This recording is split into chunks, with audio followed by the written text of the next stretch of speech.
want some water? Yes, that would be lovely, thank you. You good, Stan?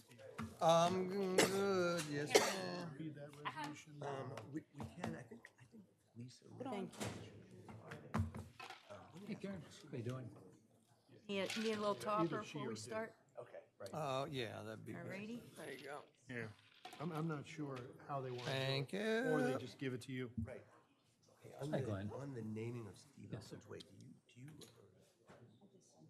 We're live streaming now, right? No one's gonna come anymore. I'm happy to read it, and would you like to do it first? Sure, so, People though Yeah. texted me and went, So just the resolution, you'd read the.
Right about that. Oh, that's all right.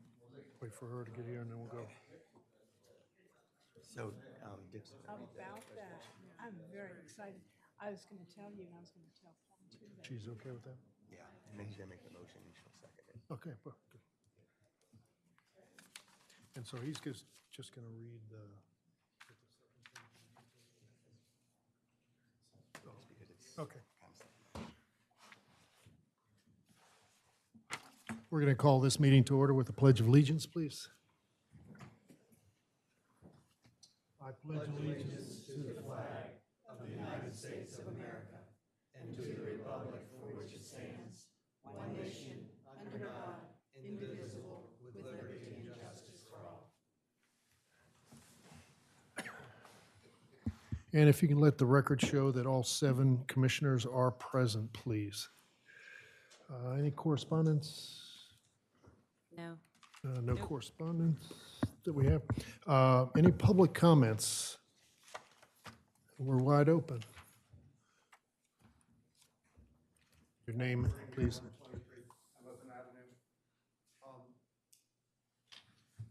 To remind you in the change of how you conduct your meetings at this point with a recording, and to those of you that might have sat at Motor V, there are signs conspicuously overhead notifying the public that the recordings, there's continuous broadcast, even in Motor V. So everybody sitting there knows that there's nothing out here that says to anybody that live broadcast of television. Thank you. Thank you, Paul. Do you want to do during your, please come, tell us who you are. Carol Everhart, Rehoboth Beach, Dewey Beach Chamber of Commerce. I noticed that the time change was going to be of the meetings was a topic of discussion tonight. And I just wanted to emphasize that years ago, and I've been here long enough to remember this, we actually had the meetings all on Monday. The first Monday was workshops. The third Monday was the regular commissioners meeting. And that worked really well, and chamber hat, especially for the business community. Very hard for them to get here on a Friday evening in particular. So if there's a day change, the earlier in the day on a Friday so that they can appear if they'd like to would be very helpful. Thank you. Thank you. Anybody else? Okay, we'll move right into consideration of a vote for the commissioners and the acceptance of the consent agenda. Mayor, I would move to accept the consent agenda with selected minutes that, as follows. Regular meetings held on September 21st and October 19th. Special meetings held on November 5th at 11 a.m. and also at 1 p.m. Executive session held on November 5th. Workshop meeting held on November 5th, all in 2018, of course. Is there a second? Second. We have a motion and a second on the table to approve the 6 minutes as mentioned by Commissioner Mills. Any further discussion? If not, all in favor? Aye. Opposed? Thank you. City Manager's report, please. Thank you, Mayor. Good evening. We have one street aid expenditure to Delmarva Power in the amount of $9,022.06 for streetlights. Move to approve. Second. We have a motion and a second to approve street aid expenditures of $9,022.06. Any further discussion? If not, all in favor? Aye. Opposed? Thank you. Also, the city has been awarded and was notified this week of a $90,000 grant award from DENREC's Division of Park and Recreation, Outdoor Recreation Park and Trails Grant Program. This is for the construction of a dock and pier in Grove Park. It would provide public access to the canal. The term of the grant is from November 1, 2018 through June 30th of 2020. Just a update on our enterprise vehicle rentals. The city took delivery of a new bucket truck, and staff have been trained in the operation of this equipment. The remaining 2 vehicles are the 2 police vehicles. They are currently being outfitted with equipment, and these will be delivered sometime in early December.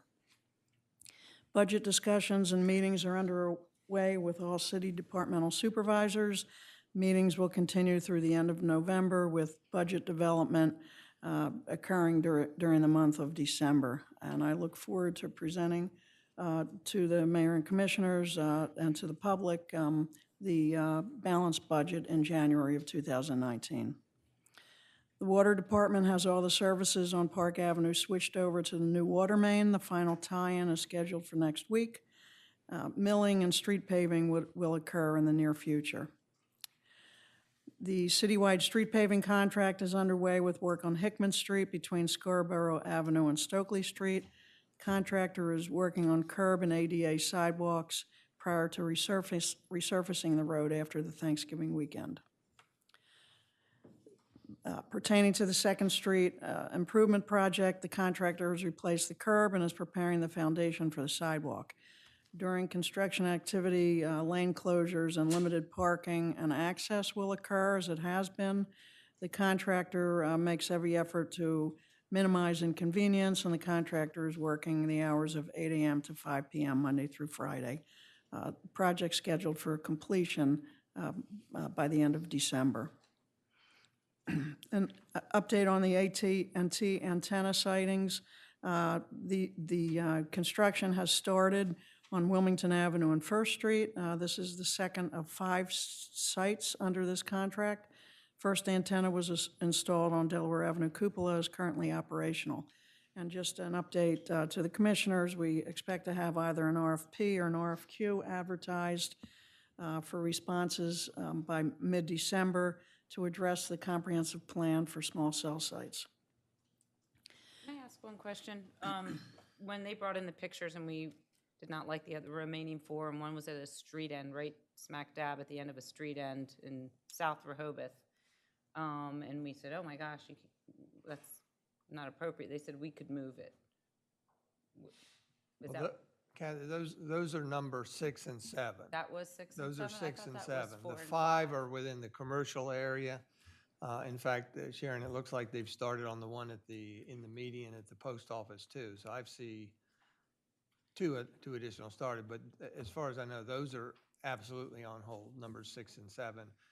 Stokely Street at the end of the street near the boardwalk, and then in the median of Bayard at what, Newcastle? Somewhere down there. So those are on hold. Okay. And the RFP went out, you said? No, it will be going out by mid-December. 2-day inspection and training session for the Water Department was held this week at the Lynchwell Water Treatment Plant by the consultant Lane Industries. And this is the company that oversaw the initial installation of the system when it was originally constructed. Inspection report is pending on that. Thanksgiving holiday we'll be observing next week. City Hall will be closed on Thursday and Friday, November 22 and 23, in observance of the holiday. And there will be no residential trash pickup on Thursday, but citywide trash pickup will resume on Friday, November 23rd. And the glorious Christmas tree was delivered today. And the official kickoff to the 2018 holiday season will be the City of Rehoboth Beach tree lighting and sing-along at the bandstand next Friday from 6:30 to 7 p.m. And the tree has generously been donated by Pat and Paul Romaine, who are expected to attend the event. The event partially sponsored by WSFS. Sing-along will be hosted by Clear Space Theater and will officially illuminate our tree then. So I wish everyone a happy and safe Thanksgiving holiday. Thank you, you too. Thanks. I have a you. quick question. Just, I'm really delighted that the paving started. Thank you, and Kevin, for that. The one thing in the future, I'm not asking at all for the paving schedule to be changed. I know there was a very calculated way of choosing paving, but I am wondering if we can look at some of the drainage issues and perhaps address some of the drainage issues across the city as we have those various roads torn up, for paving. So I just kind of wanted to get a little bit of an idea if that's something that you're looking into as part of the paving project. If that's something, if we need more funding, you'd bring up in the budget. So I just kind of wanted to ask that question. I just really noticed some pretty serious standing water here, and I know there's been a lot of rain, but if we can address that, it would be super while we do have the roads kind of torn up. So we do have a couple of capital improvement projects regarding stormwater in this year's CIP, and our engineering consultant, Beacon Engineering, Bob Palmer, has addressed that and continues to do that. We added that in the CIP update, which I think you all received. So while it makes while it seems to make sense, it makes sense to me. Of course, when you open, you repave the road to look at what's under the road, but that's usually water and wastewater infrastructure. The storm drains or another matter that are being addressed citywide. So we are going to look at, while we have the various streets kind of up for, torn up for paving, we'll look at what else maybe can be done with our infrastructure on those streets. Okay. Yeah. Okay, super. Thank you. Anything else? City Solicitor. Thank you, Mr. Mayor. Just one thing I wanted to update the commissioners and the public on. I had a conversation with Laura Ritter from the Cape Gazette, and she had a question about the executive session. I think Chris asked the same question at the conclusion of our workshop meeting this month as to the reason for the executive session. As you all know, there was a wastewater rate study that was done, and that report had been confidential, and there was an executive session to kind of go over that report, which was then, at the conclusion of that executive session, made public in a meeting that followed it.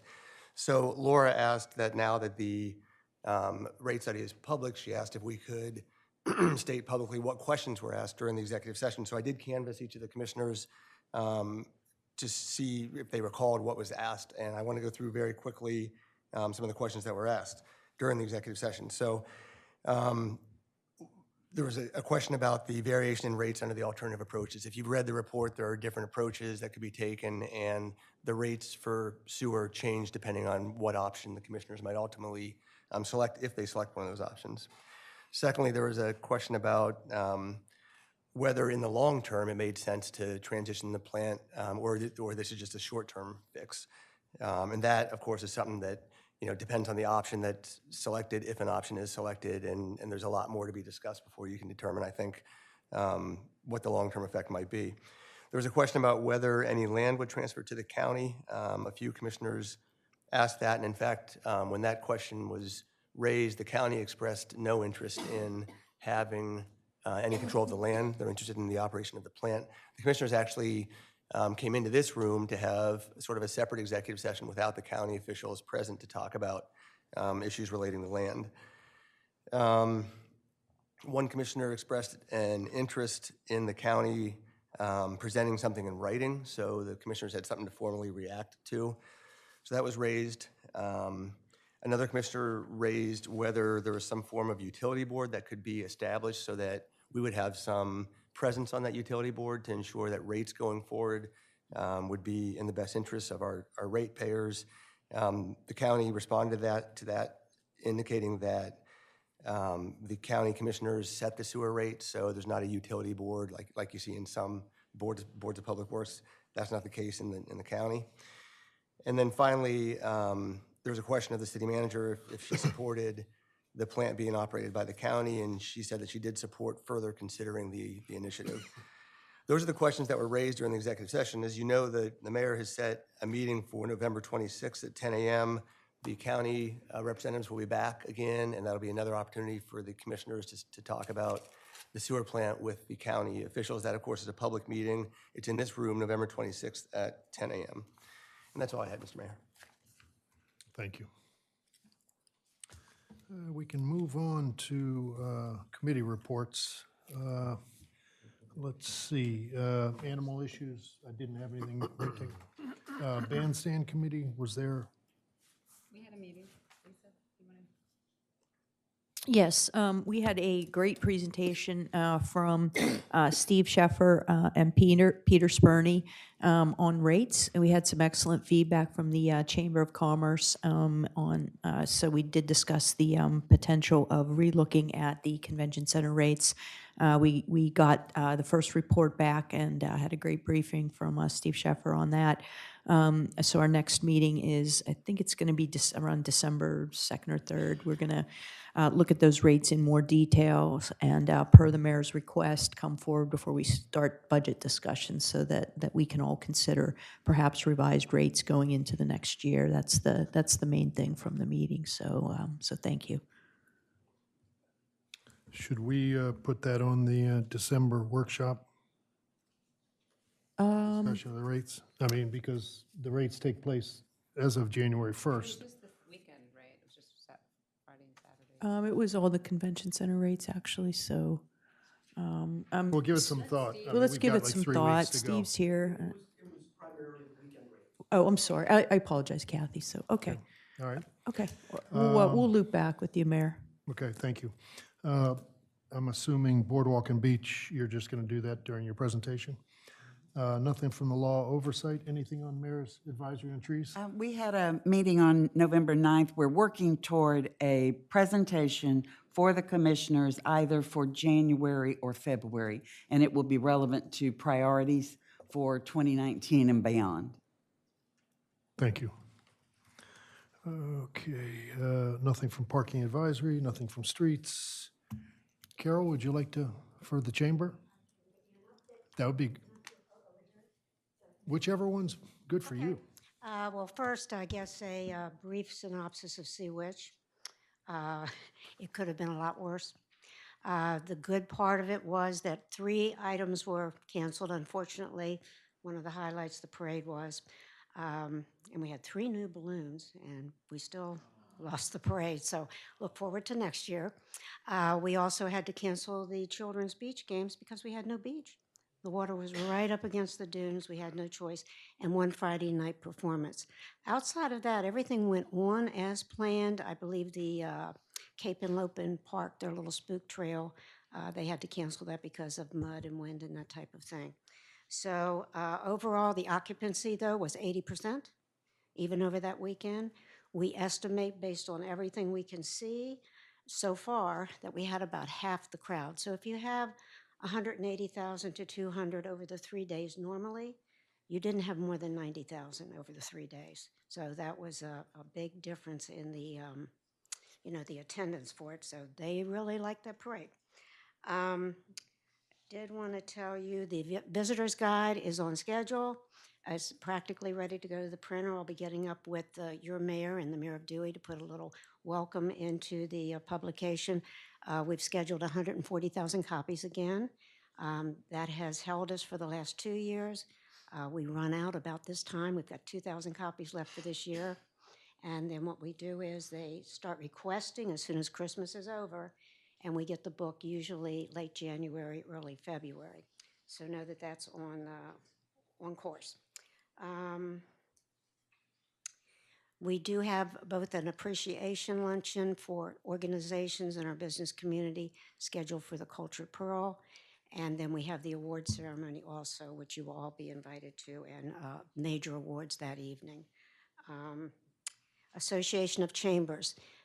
They have, every chamber in the state has been meeting, and the goal was to identify top issues that they believed would come before the state legislation this year. They have done that. They are ready to release some information, which I will be providing to you as soon as we get that in copy. Santa's house is on the boardwalk. That's an important item. And we will open Santa's house the same night as the tree lighting, as we always do. We have some nice handouts for the children. There will be, and there has been, a request for a downtown task force meeting again, so the Chamber's Downtown Task Force. And I'm being requested to have information on the proposed parking changes as well as the increase in rates. And that's all I have, unless you have a question. Okay, thank you. No, thank you, Carol. Carol, I have one thing for you. The Tourism Advisory Board was supposed to have a meeting on Monday that was canceled because they couldn't get a quorum. Just want to let you know that. Okay. So, but they'll reschedule and I'll tell you when. And then as far as the Sea Witch weekend goes, from my perspective, talking to people downtown, businesses, as much as maybe you cut the crowd in half because there was no parade, it was crowded. I think after 12 noon, 1 o'clock on Saturday, all of a sudden, it just seemed like there were people everywhere all the way through Sunday. So from a business perspective, I didn't see anything off. Okay. Well, the other beauty of it is my kids got twice the candy this year because. Oh, well, there you go. There you go. That's what matters. It was a tough call, but all in all, if we hadn't had anything that weekend, it was a cold, rainy weekend at the beach, and we had 90,000. So Yep. all in all, good. Good. Thank you, You did Carol. well, Carol.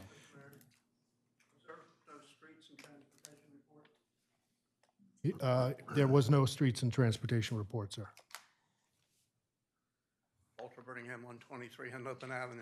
Walter, we've got it. We've got it. You're putting up stop signs without notice. You want to tell us what's happening there? Okay, let's move into Main Street. Karen, please.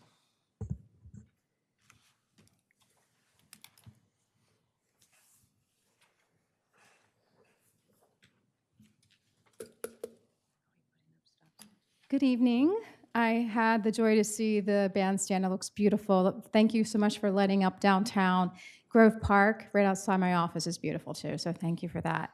I also would like to thank you, Mayor Coons, Commissioner, City Manager Sharon Lynn, for helping us with Run for the Vets and cheering on our 5K. This is our, even though it's the second in the theme, it's the inaugural Run for the Vets, and we appreciate your support. We were really happy to see how many folks showed up, and it was a great tribute to our veterans and our heroes in the community. It was a fundraiser for the VFW Post 7447. They were there. It was great to see them. And a lot of the funds go to them, and we're a nonprofit as well. So some came to us, but we had a great fundraiser. The various businesses in the area and also the sponsors put together this humongous basket, and they raised a lot of money that would go directly to their supports of veterans in need. So that was great. We also had the second annual Rehoboth Beach Main Street Veterans Appreciation Weekend. We had over 50 businesses participate in that, and we were happy to see that. Some of the businesses said that it really impacted their numbers. They were up over last year. They were happy to see the veterans and active military come in. They had their hats on, they had their sweatshirts on, and their families were with them. And I walked into one business, it was crowded.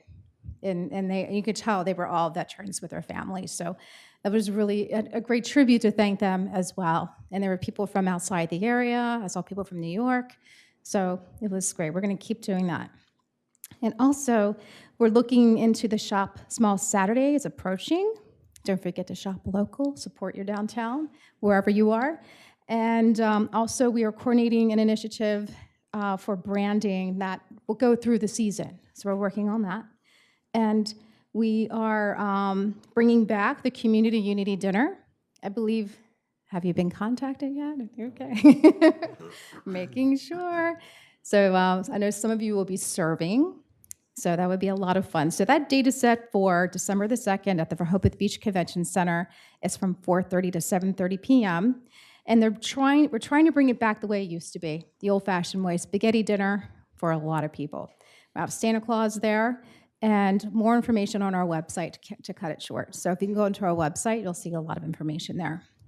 I'm really happy about this. We are now members of Eat, Drink, Buy Art. It's Delmarva. And what that is, a collaboration of towns like ours from throughout Maryland and Delaware that are working together to support the arts and dining at the same time. So we're going to be reaching out to the folks in our city who are related to the arts and see if they can help us get this moving and build a momentum. And we have some great branding things that we're working on right now, and we'll tell you more about that. But the website is eatdrinkbuyart.com, so if you can look it up, it's a great thing that also supports local. We also had, as you know, the University of Delaware capstone students come into town. I actually have the rough draft in my hand right now. Great information. I think it would be really neat for the students to come do a presentation. I'm not sure if that's going to happen, but we have the draft. We're going to look at it, and we will get that to you. And then also, we are working with Kate Fleming, University of Delaware Sea Grant Coastal Ecology Specialist. I know this is deep in your heart. I've been told that what we want to do is there's a ocean-friendly restaurant out there that the Surfrider Foundation has. There's a Reduce the Straws, like national campaign. So what she's helping us with, and this is part of our economic vitality plan for Main Street, it's a national approach, and it's part of our plan for this year. So what we've done is we're working with her, and we're looking to see what other folks throughout the country are doing, and we're going to brand it for Rehoboth Beach, because that way they won't have to buy into the national program where it costs $500 or $250. So we want to go ahead and take care of it on our own and do different guidelines so they can make a promise. So the only thing it will really do for them is to, support our organization and sign a paper, and then we start being coastal friendly, coastal kindness. So we're working on a brand for that. Also, we have Sydney Lovett. She is our chair of our design committee, and Ryan Schwamberger. He is our Economic Vitality Committee. We are working again with University of Delaware through the Coastal Communities Program through the Sea Grant. And I know a lot of you know Ed Lemodowski. He is the person in charge of that. We know that businesses want to see improvements on both Baltimore and Wilmington Avenue. If you look at the boardwalk, and I had the pleasure of meeting with Commissioner Mills, and if you walk up the Baltimore Avenue or Wilmington Avenue first, up to Second, if you look at that big rectangle, there's so many things that can be done to make that area improve. So there is something called strategic doing. If you look that up, it's really interesting. It's through Purdue University, and the University of Delaware is embracing this. And we want to do a workshop. We want to do this, bring it in, but it's different than just a workshop. It's a 90-day program. So we're going to invite businesses and invite you all to come as well and listen in to see what conversation they have about what we could do, what you can do, what can be done to make our downtown area, that area shine. And then we also have the, along with economic vitality and also with design, we have the Main Street banner program, and we are bringing that back, and we're going to have a graphic design that is updated, and we're going to have more information on that. And then we also have a report that I must do. So we are, like I said, a national program, and we have to do a quarterly report. So there's some really interesting information that came out of this that you may not know, you might know, but when you put it together, it really makes Rehoboth Beach look good when it comes to vitality for our businesses. So I'm going to give you some information. This is my first report, and I was really happy to see this. What we're looking at is our reports show that businesses just in the third quarter had contributed $745,000 of improvements. That's a lot of money for 1 quarter. They're building a new, or putting together the inside of a new restaurant. They're improving facades. They're doing so many different things, and these numbers really add up. Then we also have 10 businesses that opened downtown within the past few months. That's adding jobs to our area as well. It's allowing us to be a year-round resort and adding more economic development to our downtown area. And also, the other thing that I find very impressive, that Main Street alone, I know Carol has so many, the Chamber of Commerce has so many volunteers. If you add them all up, it's unbelievable. And I'm sure she did this in one weekend, but our group, we clocked in 12,700 hours of volunteer just for our group in 1 quarter. So there's a lot, that really paints a story about how people are committed to downtown Rehoboth Beach. We have residents, we have businesses that are really wanting to give back to the city. And then again, for all of those, for all the information, you can go onto our website. It's downtownrb.com. And you know, Chris Johnson's here. Thank you, Chris, for helping us with the last minute details for our 5K. We had issues with that as well. And you guys have a great Thanksgiving. Thank you. Thank you, Karen. Thanks, Karen. Karen, thank you very much for all your work with Main Street. I can't believe you've done all that in 3 months. So just kudos to you, to the whole business community for pulling this together so quickly, and Sharon and Chris for, you know, kind of being your partners and everybody else. So just thank you. That Vets race just, you know, it was awesome. It was totally awesome. We had a great turnout, and to have 50 businesses and to have that kind of, you know, support for our veterans, just I can't thank you enough. So kudos to you. Please keep up the great work. Thanks. Thank you, Karen. Thank you, Karen. Dick, Senior Center. Thank you. And before I jump into the senior center, Karen, indeed, I was asked by someone over the phone a couple of days ago if I could sling spaghetti at the Unity dinner. And I said, I won't even ask you to define that, but indeed I'll be there to sling spaghetti. And I'm looking forward to it. Thank you. Well, I've had the wonderful opportunity in my short tenure up here to become the city liaison to our Cape Henlopen Senior Center. And I knew very little about our senior center other than where it was located and occasionally hearing a few good things about it. And I've learned much in the last couple of months. I've had several meetings with the administrator and some of the staff there, an outstanding staff at the Cape Henlopen Senior Center. I attended their board meeting just a few days ago. They have an active board. They're currently going through elections to fill some new board positions. And if you're not aware, I think you all know where the senior center is located. They lease that land from the city, I learned, for $1 a year. They have a contract that goes through 2030. There are 1,100 paid members currently in the Cape Henlopen Senior Center. That's 1,100. It has held steady for many, many years. They have an incredible array of trips, of programs, of classes, of speakers.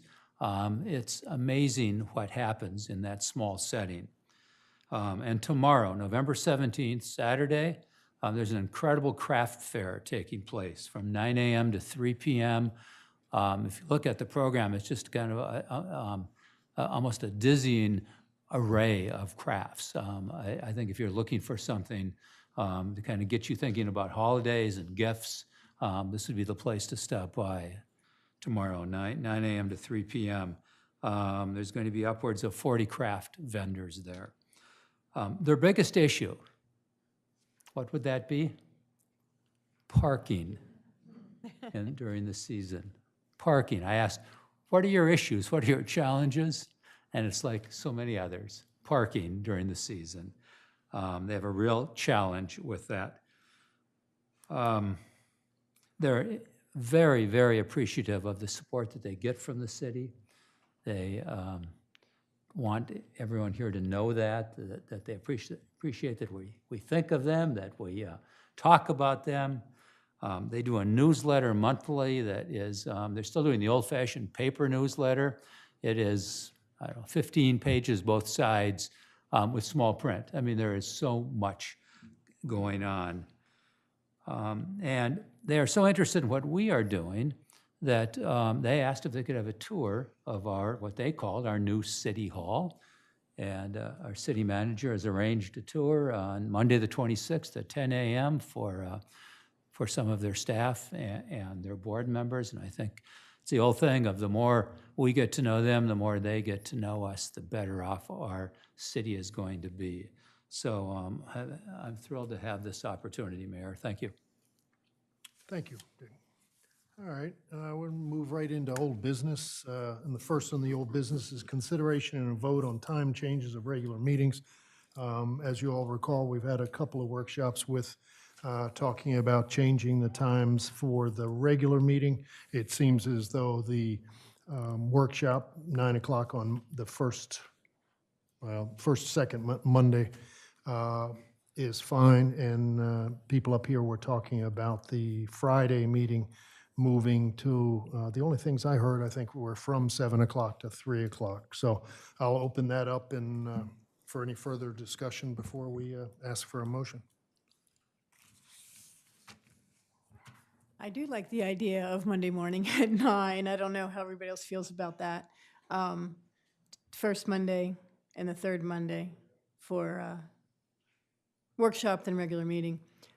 I'm certainly amenable to 3 o'clock, but if I can get anyone to be excited about 9 a.m., I'd like that. Well, again, as Carol mentioned before, that's what it used to be. It used to be the first and third Mondays were the workshop and then the meeting, both at 9 o'clock. And then I think it was back in 07 or 08 or so, it was changed to the third Friday at 7 p.m. And then you backed it up, I think, 10 or 11 days to the Monday. Right. And I think it came out sometimes the first, but it was usually always the second Monday. I think the fact that we're live streaming, the whole point now is let's be aware of our, employees.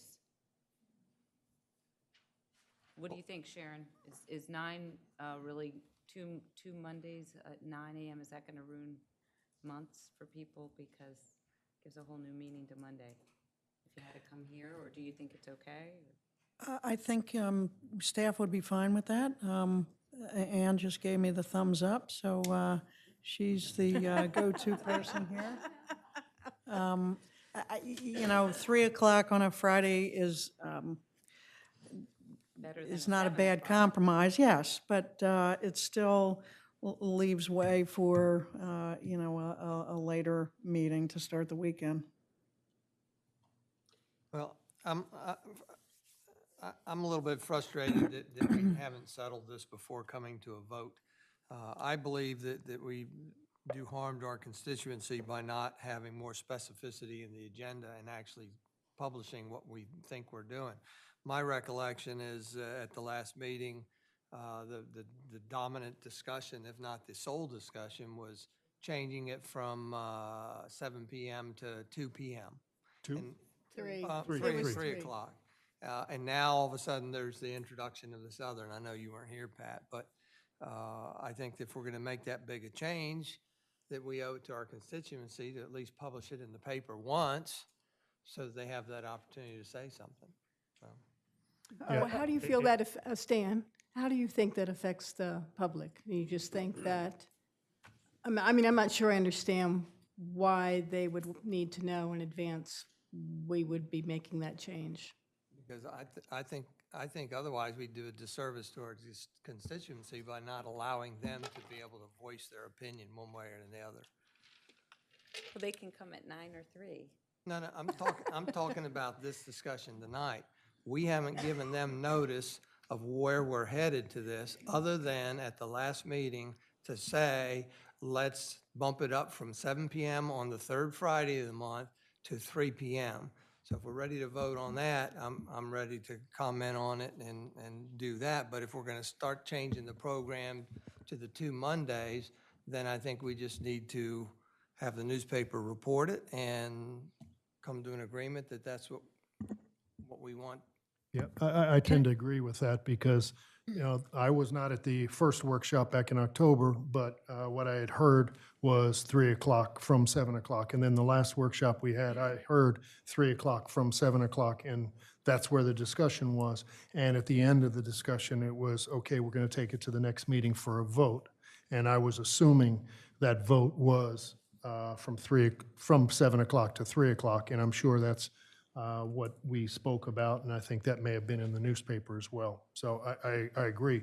The 9 o'clock change, if that's where the consensus is up here, I think we do need to make sure that the public knows that we are changing not only from 7 o'clock to 3 o'clock, but from 7 o'clock to 9 o'clock and the first and third Monday, because if we do the first and third Monday, then that's different than what we've been, because we're not technically the first Monday.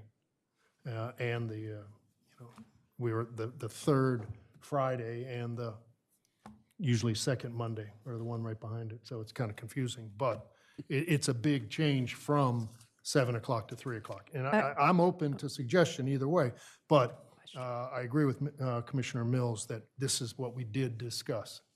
I just have a question. So this is, I think, the third time this has been on the agenda, just this quarter, to discuss the changing meeting times. So how many comments, I'd guess, I'd ask Ann in terms of being the secretary, and then individually the other commissioners, how much feedback have you gotten on this time change, just in general, or for a specific, or in support of a specific time to change the meetings to? I know personally, the feedback I've gotten from my monthly updates and other just talking to folks is, now that we're live streaming, there's really, they don't care. That's the feedback I've gotten. And so I'd love to hear if there is kind of a big public input to this time change, because I think that's important to consider if one way or another. And I agree, but by just throwing it up doesn't necessarily get us anywhere. We have, again, I didn't hear about 9 o'clock in the last meeting. I heard about 3 o'clock. And if we are going to change, then I think we do need to open it up just to make sure everybody does know that the change is not the one we spoke of, but a new one. Well, and, go ahead, Oh, Lisa. I'm sorry, I just want to add, I just really have that question on the table. I'd love to hear as other commissioners are weighing in. Are you getting a lot of feedback That's a good from our question, Lisa. constituents at all I've heard about this? nothing from anyone, and therefore, a few days ago, I started asking people in anticipation of this discussion and possibly a vote tonight.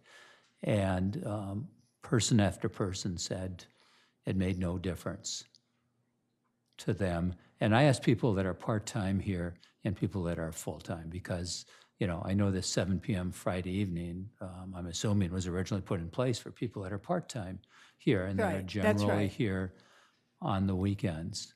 And, you know, one of the things that I think we ought to consider with this is that 3 o'clock on a Friday in season is going to be difficult, I think, probably for people. I think 9 a.m. on a Monday, it's a lot easier to stay over and be, you know, go later back to wherever you live than it is to perhaps try to come earlier on Friday. But I'm up for either one. I just think that Monday makes more sense, but if the consensus of the commissioners here is to do 3, I'm fine with that. Well, I wanted to answer Commissioner Slasser. The feedback I got after I started asking was, I'm not coming to your meetings at 7 p.m., so I don't really care what you do with them. So I got a little more direct feedback than, so that there was no energy around whatever time we wanted to set on that. And then several people weren't quite yet aware that we do have the live streaming, and that was kind of interesting to them, but they didn't feel that they were going to spend the time to do that, but maybe they will as time goes on. But for the process for tonight, I guess I'm getting a little confused, because at our last meeting, I'm with the mayor, and I think Commissioner Mills on our recollection, I came tonight to vote on the proposal as we left it last time. So if we want to consider the Monday split, what really is the process? Would we talk about that right now and then vote tonight, or would we have another delay? Can I just jump in real quick and give what I've Sure. heard as feedback? It's issue-oriented. If somebody cares about something, they're going to come. Now that it's live streamed, I had actually several people out of state text me and say, wow, we watched your meeting live stream, you know, good job, Rehoboth. So I think you're gonna see you'll get more participation that way. The third thing is, the way it's worded, when we first talked about it, we threw 1 o'clock, we threw 3 o'clock, we talked about different things, and then I guess 3 o'clock became the one that was easier. The idea is, it's for the employees more so. People, I think, are more shocked when they find out we have a 7 o'clock Friday meeting. Like, really? You have meetings at 7 o'clock at night? But then once you explain, okay, well, the majority, or 80%, the majority of people were not here. So whatever you want. I think people are going to come if it's the same thing. If there's something they're interested about, they will come to it, or they will tune in. Well, I have a different view. To me, putting all the weight on live streaming is not the right thing to do. I think, again, I think we have to announce where we're headed or what our options are so that we give this constituency the opportunity to give us feedback. And then we need to, for me, I need to give a lot of weight to that, to those people that are usually coming to these meetings. Dick, respectfully, I can ask 5 of my neighbors what their opinion is. 5 of my neighbors that never come to meetings. And I'm afraid I can't give them the same weight that I can all these folks here and other constituents that want to come to the meeting. And so, again, I have to give a lot of weight to them. But you can only get that feedback if we announce what we're doing. We didn't announce it on the agenda. Again, I think it comes to what Commissioner Sharp said, the process. And again, yes, we didn't announce it on the agenda, and that's my mistake. But the last meeting, we left with, yes, we're going to vote on Friday at 3 o'clock. Now, so from a process perspective, I agree that we need to postpone it or vote on 3 o'clock. And I have no problem whatsoever doing that. And we can call a special meeting at some point in the future, because I've got a few more to call anyway. But I think from a process. 3 or 1, or, because that decides. Or if do we move- just make a motion that it's 3, or, I mean, I mean, Or, sorry, 3 my. or 9, sorry. From my perspective, yeah, I agree that the live streaming is good. And I agree that probably more people will probably not come for that reason, or they may come depending on what the time is. But again, we didn't talk about 9 o'clock on 2 Mondays. We talked about 3 o'clock. And I'm not trying to make it difficult. I'm just trying to go from a process perspective. Now, if somebody wanted to do it for 3 o'clock, that's fine. I don't know that somebody that's going to come at 3 o'clock is not going to come at 9 o'clock, or vice versa, Monday versus Friday. You know, again, I look at my own experience in the past, and I would never have come to a Friday meeting when I was living out of town anyway, because I was driving or I wanted to relax. You know, would I stay for a Monday meeting? Sometimes, and I think we do have that on the workshop. So if we want to go Monday and Monday at 9 o'clock, I've got no problem with that whatsoever. But I think that's something that we need to open it up to the public and announce it in the newspaper, that this 9 and 9 is what we're going to vote on. So then maybe because of process and what you just said, because the agenda says consideration and vote on time change of regular meetings, maybe we need to postpone it and put exactly what we. Well, are I would deciding. agree with that. I would agree with that. What Again, Commissioner I'll Mills take the is blame saying. for that. Yeah, I mean, that's, So we need consensus of what time, and then we'll Just to define that. be clear, the agenda is not inadequate as it's written. It is legal. You could vote on a time change tonight. The only requirement is that you give an indication of the broad topic to be discussed, and the agenda does that. So I think you could vote on it. Historically, maybe we've given a little more specificity, but I want to be clear, I don't think the agenda is in any way legally flawed. So you think we could vote on whatever the motion is? I think you could vote on any time change for the meeting. I do think that, you know, as a matter of policy, in the past, if you've talked about something at a workshop, typically that's what's been voted on, and the Monday 9 a.m. is a little bit is a deviation from what was discussed. So probably, if you're going to consider that, another workshop or another special meeting is probably the right time, but certainly the 3 o'clock one was discussed at your workshop, and you could move forward with that. We could define it, though, for clarity, for transparency, and have a special meeting at our 9 a.m. workshop, right? Yeah, and as I said, I've Sure, got a you bunch could, of I mean, meetings coming. but the problem you run into with that is if you say we're going to discuss 9 a.m. on Monday, if somebody says, what about 2 p.m. on Monday? No, Then I'm you're not sorry. allowed to discuss it. We can So- put it on the agenda for a special meeting before our 9 a.m. workshop, if we decide tonight. But Oh, I'm saying, sure, I mean, sure, be sure, more sure. specific. Yeah. Yes, yes. is Yeah, there I- like a general consensus among the commissioners that we actually want to now more seriously consider the 9 o'clock as opposed to the 3 o'clock that we already discussed? I I'm mean, ver- how many times do we want to I'm very open to considering that, but I do think we should delay and be very specific with our constituents, the people that we're serving. This isn't about my schedule. It's about, you know, the people that we serve. And does it make a difference to any of them when we meet? And so if it means being more deliberative and intentional about trying to figure that out in the next couple of weeks, I'm all for doing that, so that we're more comfortable in the direction we go, and the folks that we serve are hopefully more comfortable where we end up. So the first thing is there a motion to have the regular meeting at 3 o'clock? And if there's not, then where are we headed in the future? Is it Mondays and Mondays at 9 o'clock? And if that's the case, I agree, Dick, that we postpone it to some meeting in the future. But again, if there's a consensus to go ahead with 3 o'clock on the regular meeting, that's kind of what's on the agenda. So I'll leave it at that. And, or if somebody wants to just say, hey, let's go to 9 I just and have a 9, question. period.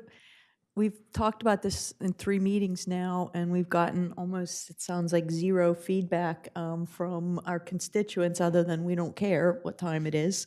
So why are we going to delay and discuss this for another meeting in another month and put it on the agenda. We have so many other things to put on the agenda. Like, what kind of feedback or outreach are we going to do to get a different answer or different level of feedback Can I address that, between Mayor? now and the next meeting? And if we're going to, that's fine. I'm curious. I just have 3 points to make. There has been no feedback that I'm aware of, and I did ask at the front desk if anyone had called commenting on a change of meeting. We did, as you'll note, in the last workshop meeting, I did report that there was a brief questionnaire put on the Envision Rehoboth Beach Mind Mixer platform website. We did receive, at that time when I reported, 8 positive responses and 2 negative responses. Now, granted, we don't know if all of those Excuse folks me, are. eight positive to change it to 3 o'clock specifically? 8, or- yes, correct. Okay. And 2, no. And we don't know whether they are all Rehoboth Beach, the city of Rehoboth Beach citizens, although they're in the same zip code. Since that time, we've had, I think, up to 13, so we've had a little more response, and they were positive. Positive being they said, yes, change it to 3 o'clock. Correct. And, Yes. yeah, we didn't put it, that was what was on the The only one table. that was on the table. And the third thing I wanted to just comment on is, you know, we are dedicated staff. We'll come at whatever time you would like us to come. So please know that it's not really on us. We'll be here 3 o'clock in the morning if you'd like us to.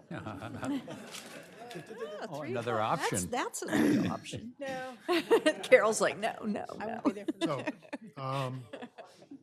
the So, is there a consensus to wait until the next meeting and talk about 9 and 9, or what is the Well, time? I think you know where I sit on this. I think 9 a.m. makes more sense, but And my you're talking feeling. also first and third Mondays? yes, first and third Mondays. First Monday for the workshop, third Monday for the regular meeting. Anybody else? And as we talk about this, are we talking that it would become effective January of next year? It would become I would say that's probably when it is, you know, because I think the next voting meeting's in December. Anybody?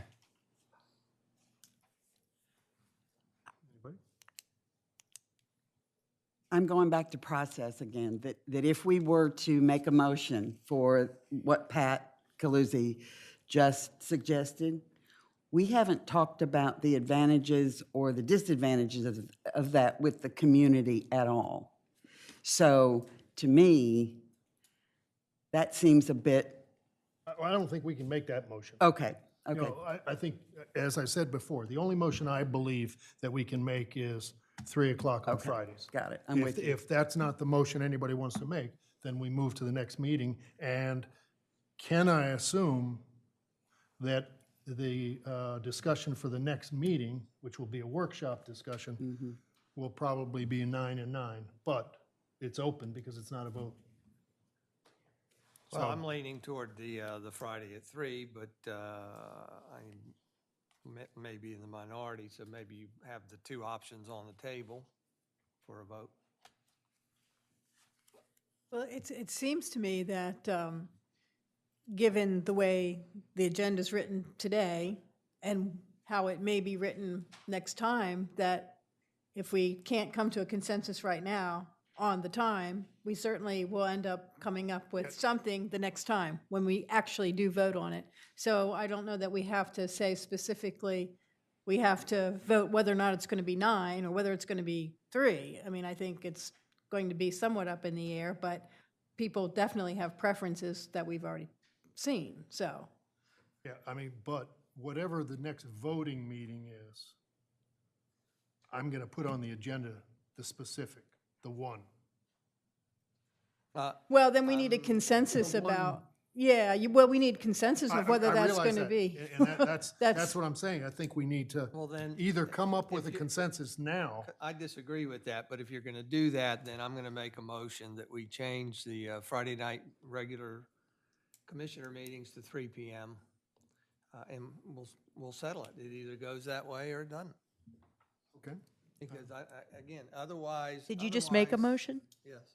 I'll second it. All right, we have a motion on the table let me make sure. It's just to change the Friday regular meeting from 7 PM as it is now to 3 PM. And if that motion passes this evening, it would take place for our next meeting, which would be December. Is there any further discussion? Well, I feel I'm in the losing seat here, but, you know, I kind of use, I guess, I've been here 20 years coming to meetings. I've seen it go up and back and this. And you're right, everybody's right that says, you know, if something happens or we step on your toes, then everybody comes to the meeting. There's a reason to come. And that does happen. However, in the past, we've also cited the need to try to accommodate the non-residents. And that's where the 9 AM workshop worked well, I thought, and the Friday night meeting, I think, worked well. That live streaming's here, fine. But,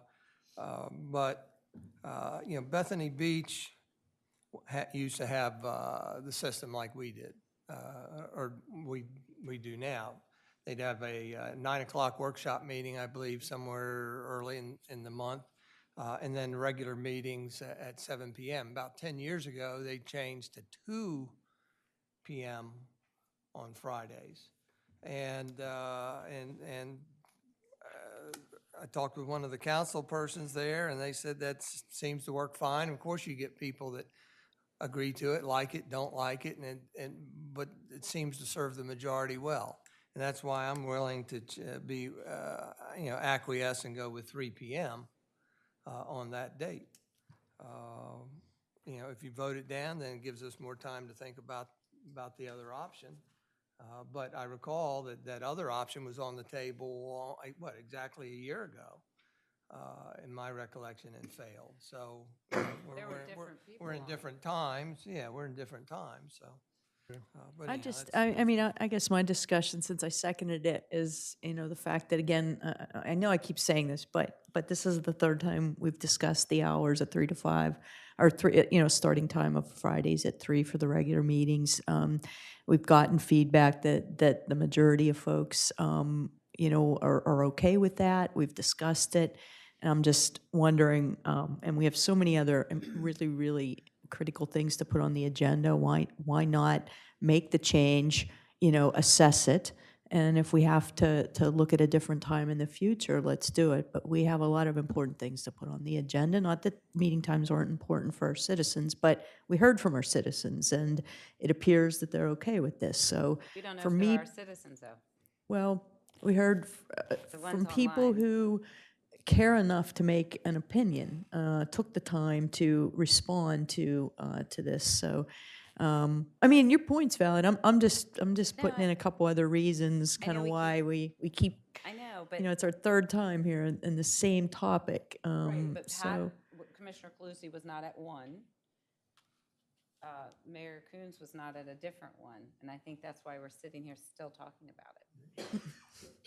So, okay, that's You my know what? my 2 cents. there's a motion in a second anyway, so. Any further? If not, I'm just going to go down. Public by- comment, Mayor. Oh, I'm sorry. Sure. I apologize. Didn't look up. Thank you. Hoyt Decker, Laurel Street. First of all, I sent you guys an email a couple weeks ago when I saw the online streaming of the workshop. It was good. It was great. As to this issue, I think there's a significant change that you're considering when you talk about a Friday and a Monday. You've been talking about Friday consistently. It was 7 o'clock or 3 o'clock. Now you're talking about Monday. That's different. I consider that significant. So from a personal standpoint, I don't think you've heard comments about Monday, okay? I think you need to hear about comments about Monday. So I would suggest you hold off. But if you're going to vote for this now, I'm going to express my personal feeling, and that is you won't see me at a Monday morning meeting because I worked at that time. So, thank you. I watch on TV, though. Thank you. Thank you. Just leave your name and address, please. Walter Birmingham, 123 Hanopen Avenue. One of the first problems it causes, that runs into this, is the agenda. Having adequate information what's on the agenda. You're sitting here talking about 3 o'clock, which I've heard that. But Commissioner McGinnis, 3 or 4 meetings ago, started talking about 3 o'clock and for a limit of 3 hours. So are you going to piecemeal one more thing? If you're going to set a maximum number of hours, that becomes a problem, because when it goes past 1 o'clock or something in the afternoon from a 9 o'clock meeting, then you all go over there and have something to eat while we have to scrounge for ourselves, and then you go into the 1 o'clock meeting that's delayed when it falls over 3 hours. That's not on the agenda. I understand that, but I'm just saying piecemeal, and now you're talking about. But if you can just direct this to what's on the I agenda, understand that. please. But at the same time, you have live streaming, which will probably be valuable. But when you do all this, if you want to find out something about these meetings until you have them, we have minutes here that haven't been approved back to December of 17. So this stuff needs to be caught up, because a lot of the stuff you talk about, the people can't find out about it until they're approved. And Commissioner Mills has said there's been several times he wanted to see what it was, but the minutes weren't there. So you guys got to come together. And then the next problem is we're in the holiday season, and some of the people out here and some of you will go away for the holidays, and there will be not a complete group of people to vote on it. But if you're going to go 3 o'clock in the afternoon, what happens if it's a 4.5-hour discussion? Because how many of them have gone from 9 o'clock in the morning to 2:30 in the afternoon? Too many. City's business is not always getting on the agenda, and that's for you all to ask the mayor to put it on it. But you need to come to some consensus first, but it shouldn't be voted on in February when no one's around. Thank you. Thank you. Thank you all. Okay, if there's nothing else from the audience, I'm going to go down by Commissioner Calusi. As I said earlier, we'll go with the consensus. I don't really have a good feeling, since no one here has actually said, oh, 9 o'clock would be okay. So I'm not going to stand in anybody's way on this one, so I'll vote yes. Commissioner Schlosser, Aye. Commissioner Mills, Aye. Commissioner McGinnis, Aye. Commissioner Sharp, Aye. Commissioner Byrne. Aye. And the chair votes aye, and so we will formally move to Friday, the third Friday at 3 p.m. from 7 p.m. Thank you. Starting January. January. I would say starting December, because we've got, our next meeting would be December 21st. Is that Okay. work? Gotcha. All right, we can get that up. It'll be legally advertised. Okay, we're going to move into B, consideration and vote to name new sidewalk from Second Street to the City Hall parking lot after Steve Elkins. Who do we want to start? Thank you, Mayor. This is a very, very exciting opportunity for our city, and a very important one. So if you'll bear with me, I'm going to read through what the solicitor read through at the workshop meeting before we move on it. So this is the resolution of the mayor and city commissioners of the city of Rehoboth Beach making a sidewalk located on Sussex County Tax Parcel 334-14.17-93.00229 Rehoboth Avenue and extending from Second Street to the Rehoboth Beach Convention Center, Steve Elkins Way. Tribute to Mr. Steve Elkins. He has a legacy in Rehoboth Beach, the state of Delaware, and the nation for his leadership in creating Camp Rehoboth, located on Baltimore Avenue. Rehoboth Beach, Delaware. Camp Rehoboth was born out of a dark time in our nation when AIDS came to America and Steve watched friends die. Far too many, with far too much promise. He saw people who needed a hand and a hug and a place to feel safe and to learn how to be safe. Rehoboth Beach was that place. Steve and his partner Murray decided to found the nonprofit camp, Create a More Positive Rehoboth, in 1991 to open doors and hearts to all people in the community, whether gay or straight. They were, in the early days, met with resistance. Steve, with a mind for politics and business and the humor to cut through the coldest heart, took on City Hall and zoning laws that would discriminate. He took on closed minds in the city who warned this camp would bring the wrong element to Delaware. He began to preach his gospel of, quote, room for all, quote. That was 25 years ago, before Camp Rehoboth became one of the most respected and successful nonprofits of its kind. The community of Rehoboth Beach lost Steve on Thursday, March 15th, 2018, after a long battle with lymphoma. As he lay in his deathbed, surrounded by family and friends, the governor of Delaware called to give his respects. So did a U.S. senator and a congresswoman and people of goodwill from across the eastern seaboard. Steve is a legacy both in and out of our city because he shattered stereotypes and opened hearts with his example, his humor, his attention to detail, and his sheer will. Whereas Steve Elkins worked closely with the city of Rehoboth Beach on many initiatives to include increasing awareness among law enforcement and using the convention center for Hallmark camp activities, such as the annual Sundance auction and dance. And whereas, as Steve would coordinate activities between camp, located on Baltimore Avenue, and the convention center, he would use the path that spanned between 2nd Street and the convention center. And whereas, to honor the memory of Steve Elkins and his contributions to the Rehoboth Beach community, the mayor and the commissioners of the city of Rehoboth Beach desire to name the sidewalk between 2nd Street and the Rehoboth Beach Convention Center, as shown on Exhibit A, Steve Elkins Way.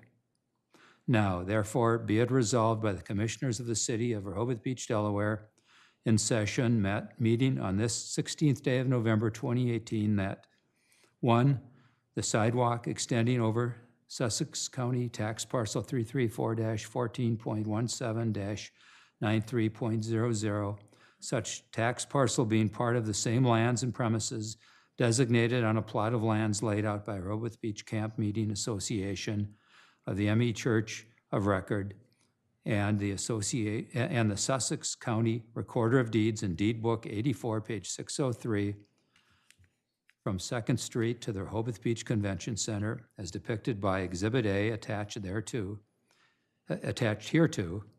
shall be and hereby is named Steve Elkins Way. And the city manager is hereby directed to identify Steve Elkins Way with appropriate signage, plaques, markers, or other means. So therefore, I move adoption of this resolution. Second.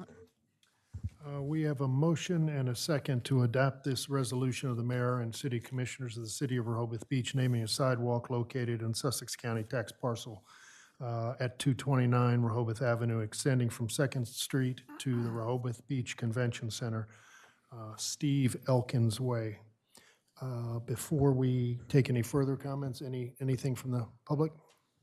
If not, any further comments? Just a comment, I just want to indicate again for the record that I was really honored and humbled to be able to work closely with Commissioner Schlosser on this effort and with Faye Jacobs, thank you. I'm reading this and I'm suddenly becoming emotional about it because it is deep in my heart, as I'm sure it is in many of yours.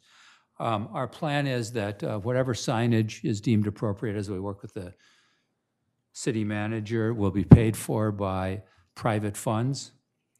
And our plan is to have a dedication of this in the spring of 2019. Thank you, Mr. Mayor. Anything else? Thank you both for doing this with Faye, wherever she's watching, hopefully. Yes, thank you. Okay, all in favor? Aye. Opposed? Thank you very much. Thank you, both of you. Thank you all very much.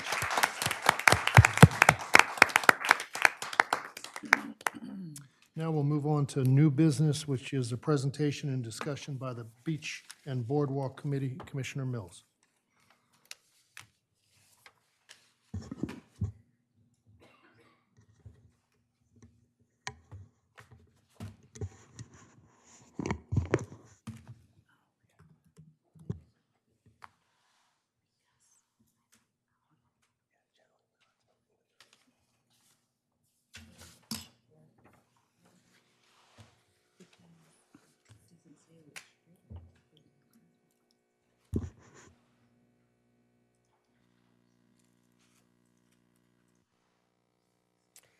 Thank you, Mayor, Commissioners, members of the public. I chair the Boardwalk and Beach Committee.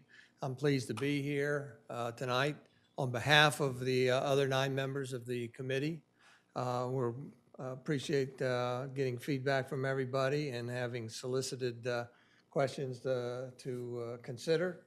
And we wanted to give you a report on 2 or 3 of these items.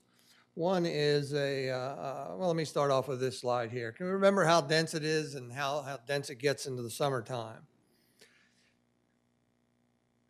For emergency calls, the Beach Patrol needs to get from point A to point B as quick as they can. That point A, of course, is the Rehoboth Beach Patrol headquarters, where they keep one of their Polaris drive-on machines, and they've got to get to point A. Now, or point B is not necessarily within half a block, as is shown here.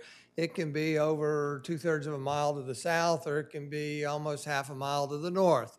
And somehow they have to navigate that in emergency responses. And here's just a few slides showing the challenges of getting up and down the beach from that same vantage point.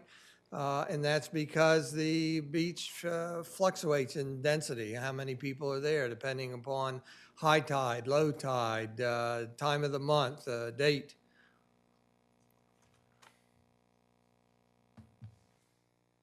This is our Beach Patrol photo showing how people gather, and there's a lot of the people like and stake out their own spot against the fence, and they don't like to move. That's their spot in the middle of Stokely Street, and by golly, you better not take their space. But besides how busy and dense it is on the beach, look at how busy it gets on the boardwalk. And trying to navigate one of these things down the boardwalk is not necessarily the easiest thing in the world to do. So that led to a request by the Beach Patrol for a consideration of a designated travel lane abutting the toe of the dune. And so we were looking at, would that benefit them, benefit emergency response? At the same, and the Beach Patrol's request was from an area approximately Virginia Avenue to Laurel Avenue down there. And you can see that area noted here. The Rehoboth Beach Police Department made the same request, but they asked for or suggested emergency travel lane be the entire length of the boardwalk. Now, if you look at this particular picture, you look at some of the challenges we had to deal with in addressing a travel lane on the boardwalk, and that is several things. One is our beach naturally tapers wide in the south to much narrower in the north. The other challenge is the depth of the beach fluctuates. You know, in the wintertime, there's a typical winter profile that at high tide, the waves average high tide hit the toe of the dune during high tide. This is the winter profile. So but we don't have all the beach bathers on there. Summertime, the summer profile at high tide is approximately a distance from that high tide mark to the toe of the dune, anywhere from 175 to 200 feet. So what the committee did this year is we went and measured that area that's shown in the brackets there. And what we found was an average, rather than the typical summer profile of 175 to 200 feet, we found an average of 120 to 150 feet, a lot narrower than normal.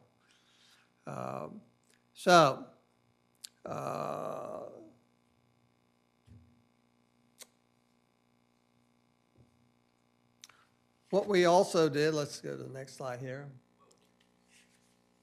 Of course, the shortest point distance between 2 points is a straight line, and that's not going to happen. That's not realistic. It looks maybe more like this. But there's another alternative. It's going down the boardwalk, and we find in this situation where there's only, you can count them, a few people on the boardwalk, that might work.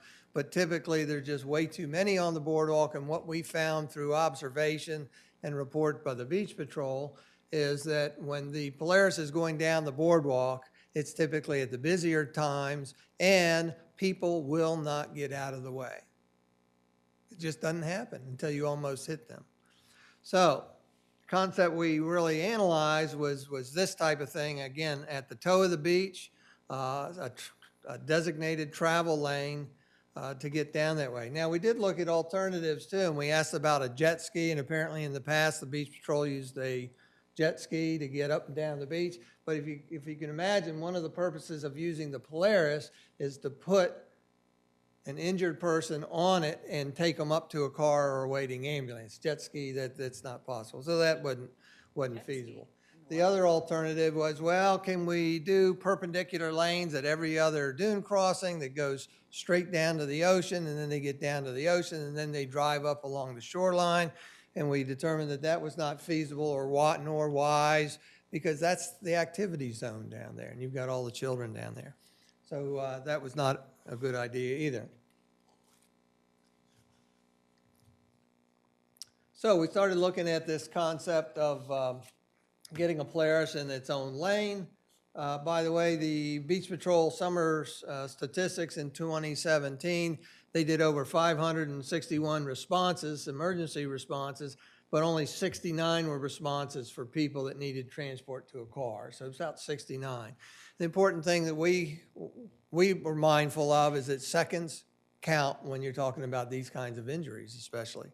So we looked at a path for the Polaris about 8 to 10 foot wide. At the same time,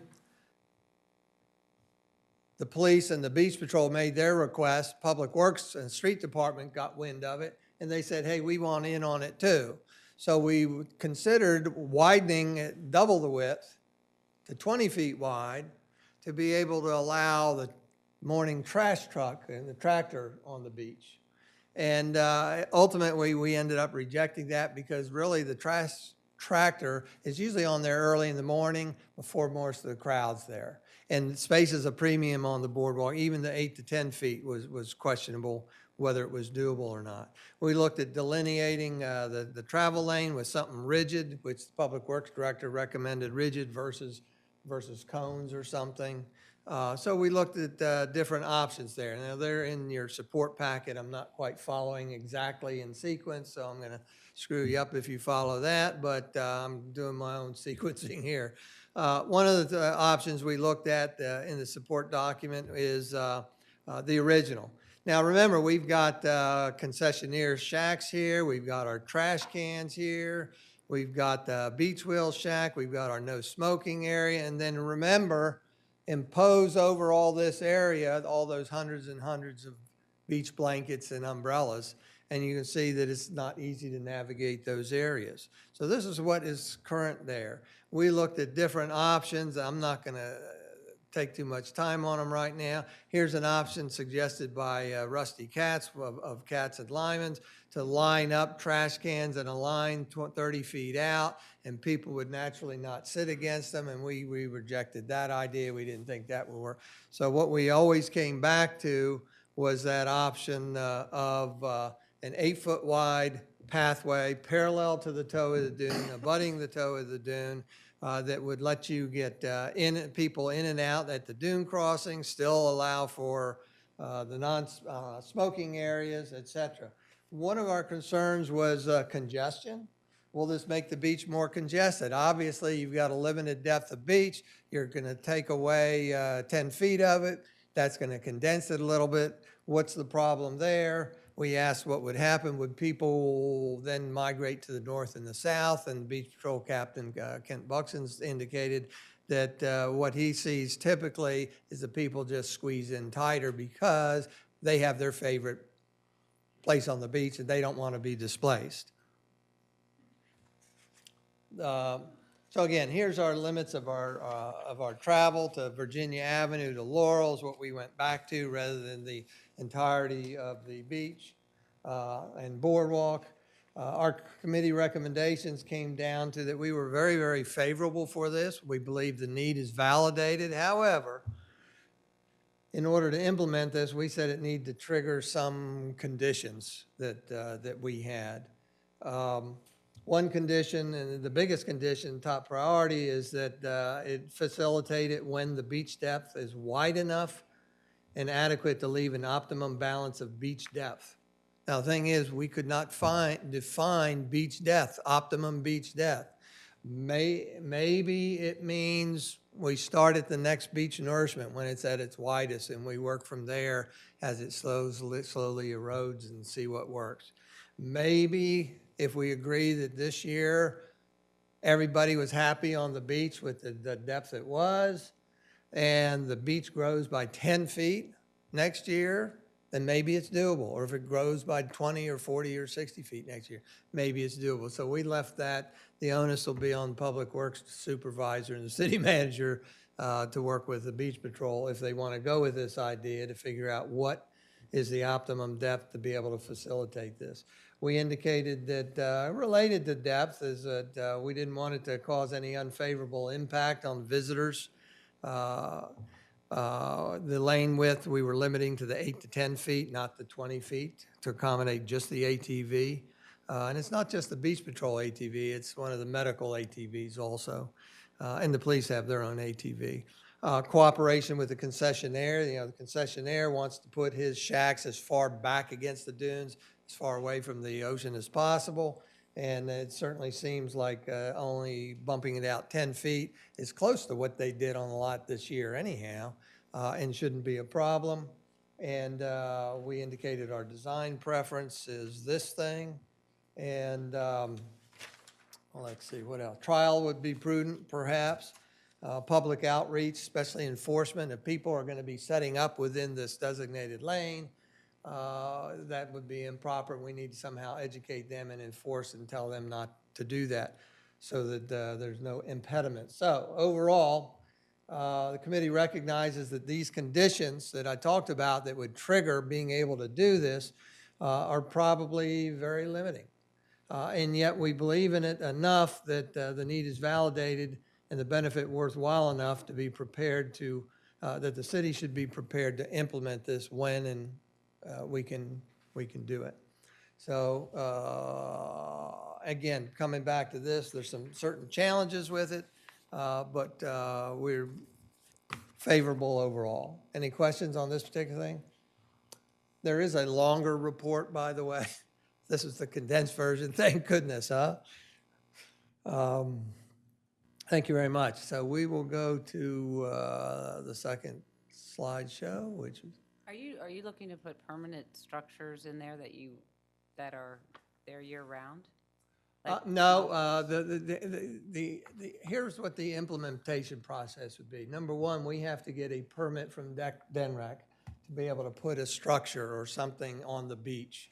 The Department of Natural Resources controls, if you will, the area east of the boardwalk, which means they can do the dunes, the dune crossings, all that area. Katzenleinum has to get a permit to put his shacks out there. We have to get a permit to do our own thing.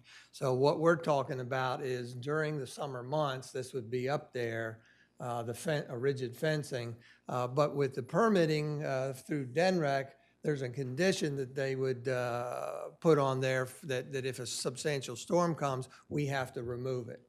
We talked with Rusty Katz, one of the concessionaires. He indicated in the last four or 5 years, I can't remember, that he's only had to remove them for a storm once. So it would be a minimal type of thing. But so they would be up there just seasonally as needed. And permit. So in terms of implementation, the permit, purchasing materials, installing the fence, public education, and then during the summer, enforcement. So the fencing, do you have a sample or ideas of what that would be? Yeah, I may be getting ahead. You may already have that. no,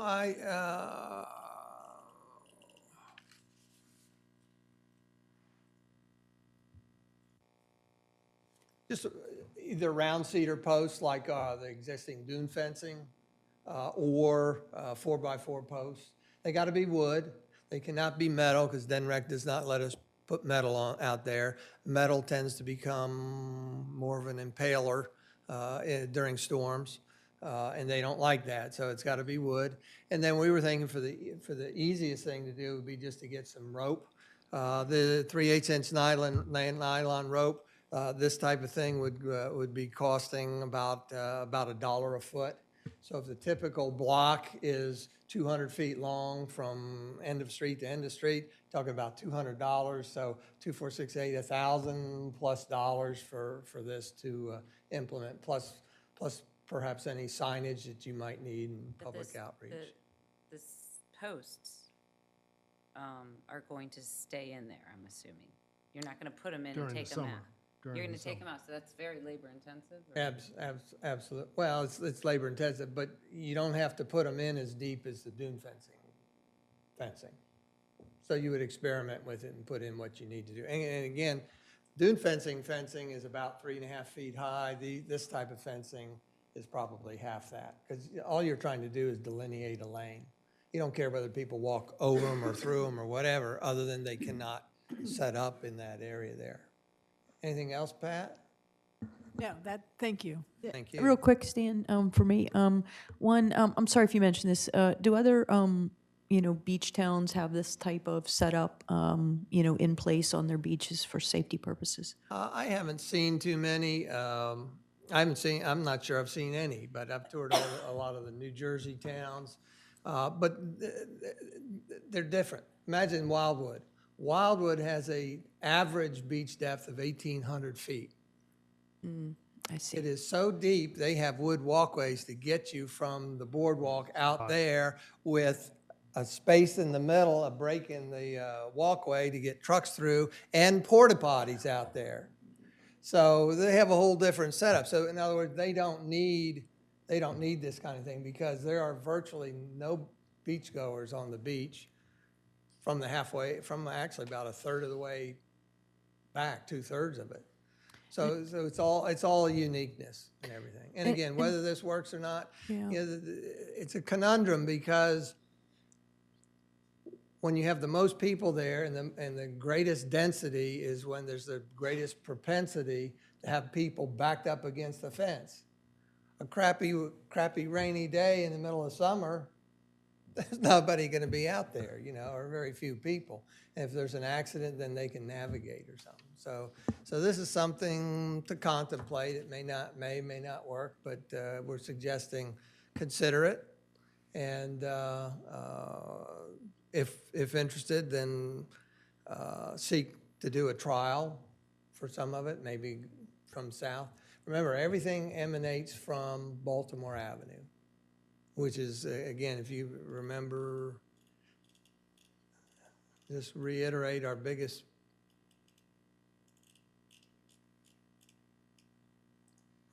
problem there is exactly where we want it, is the narrowest part of the beach. So, And if you're done, Yes, that's the photograph I keep focusing on. And that's where you need it. It would be, in my mind, and I'm all for safety, because we do get a lot of people, and especially in those areas, and especially given the boardwalk and the restrooms and the restaurants and being able to walk around, that's where everybody wants to be. And I have very rarely at 11 o'clock in the morning seen people not up against the fence, early in the daytime, not even 2 or 3 o'clock. And as you said, some of these other beach towns, whether it's Virginia Beach or whether it's up in New Jersey, maybe even Ocean City, I haven't been there in a while, but their beaches are much deeper. And I look right at this photograph, and, down south here, I could see the possibilities. But that's not where you need it. Whereas up here, it really sticks out. And I think, yes, if we get a beach replenishment, that first summer or maybe the first month or so, it could be a possibility. But this is what we end up with every year. And, I just think as much as I'd like to work with the lifeguards to have this as a possibility, I just don't think there's enough space. well, you got to remember our conditions. We would favor it, but we have certain condition, and that is that it's deep enough to not impact the beachgoer. So this condition doesn't fit No, Bill. and what I'm saying is, But during nourishment, I think if the beach were 300 to 400 feet, on a regular summer day, something to think about. But, beach nourishment, we've seen it. It comes in and 3 months later, some of it goes because we have a big storm, and it looks like this. And this is typically, I think you could probably go back every summer, in July for the last 10 or 12 years, and this is what it looks like. And so I think this is the natural way it flows. And so, yes, maybe you put a condition on there if it ever gets to a point of 300 or 400. I don't know what that number is, but I don't think it'll ever get there. Again, I think it's a great idea, and I think other beach towns do have it, but I think unfortunately we're in a position that we don't. Stan, did I understand you to say that if the fencing were there, that the assumption is that folks would not disperse? Well, the people that are normally up against the toe of the dune fence Right? would now be up against this rope fence, most likely, so they would be displaced 10 feet closer to the ocean. And what was your question again? I was just wondering why someone wouldn't disperse Oh, I'm sorry. to a wider spot. Well, we asked the beach patrol captain, and he indicated that people like their favorite spots. I thought I heard you say that, but I guess. Got people, I know. But if your favorite spot gets a little less enjoyable, why wouldn't one just spread out? It probably happens. Okay. It probably happens. So again, anyhow, there's pluses and minuses to this. Whatever's decided is fine, but this is what the committee came up with after their analysis. So let's move on to the next one, and the next one has to do with safety, altogether safety.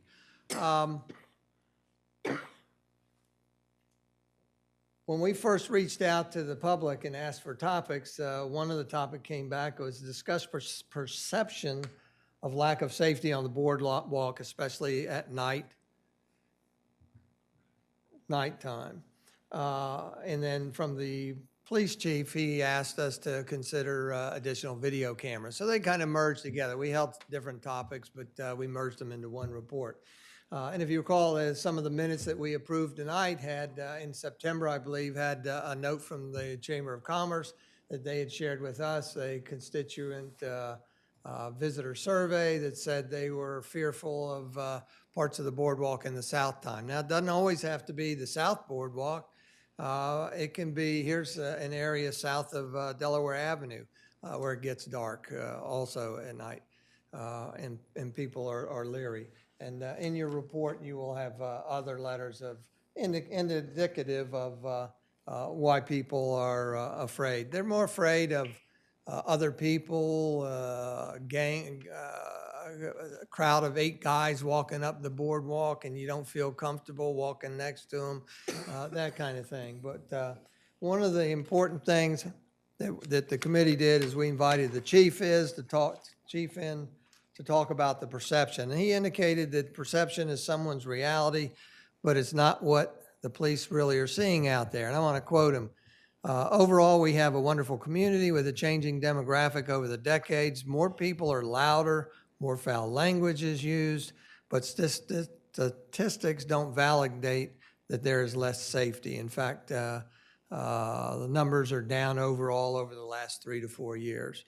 And part of that is, he indicated, is that they made a change for this last season in enforcement. They concentrated their seasonal officers on the boardwalk at the highest times of potential incidents, and that appears to have paid off. So we compliment the chief on that. We asked him, would more video cameras help overall in security and making people feel secure? And he thought, yes. So we started looking at video cameras. Here's a wireless video camera on one of the boardwalk locations. Just a little background. We have on the boardwalk, we own 2 cameras that we control. One is on a light pole at Baltimore Avenue, one on Delaware Avenue light pole. We have full control of those cameras. There's also a camera that the police are able to tap into that's on the Boardwalk Plaza Hotel. And here's a sample of one of the cameras. Just for your information, a lot of these cameras were installed, or 2 cameras were installed in 2015. They were just installed as a test. They're more overview cameras rather than detail cameras. They don't zoom in well, they pixelate, so they're not able to zoom in and give us close-ups on people. They have a haze effect when they face the sun at nighttime. They become a problem. The cameras, because they record, are used for looking at things in the past to be able to help solve crimes. And besides these 3 cameras, which are available for use in the dispatch center 24/7, they also have available or able to not tap in live, but a lot of the businesses on the boardwalk have cameras and have been used to look at their recordings and be able to help solve crime. Those cameras that the businesses owns actually are more detail-oriented than what we have. So we need to upgrade our cameras. Our cameras are, yeah. Excuse Dick. me. So the police have access to the business-owned cameras? I mean, on a regular basis or just when you're, when you They're not see- live. We don't have live, we go back and ask them, and of course, the businesses Okay. are more than willing to go ahead and burn a DVD for us or whatever needs to happen, or for us to look at it right away. So that's how we have direct, And their cameras give a clearer picture because they're newer, higher quality? that, and a lot of times, it's at the business, so if something's a counterfeit or something, it's looking straight down versus ours looking into the sun and things like that. Problem with them on the poles, they're just going into the sun in a lot of cases versus outwardly, so. Thank you. Thank you, Chief. Some of the upgrades that IT would like and the police would like are cameras that are able to capture 180 degrees up and down the boardwalk and even the beach. They have a desire for PTZ cameras. We've got one in the very back there. It's one that's actually pans, it turns, it tilts, and it can zoom in on people. We would like that on the boardwalk. They would like that on the boardwalk. The resolution would be better. Their desire was to put some cameras at the end of each street, a fixed camera at the end of each street, and then mid-block, a pan tilt zoom camera that could look at the beach and look up and down the boardwalk.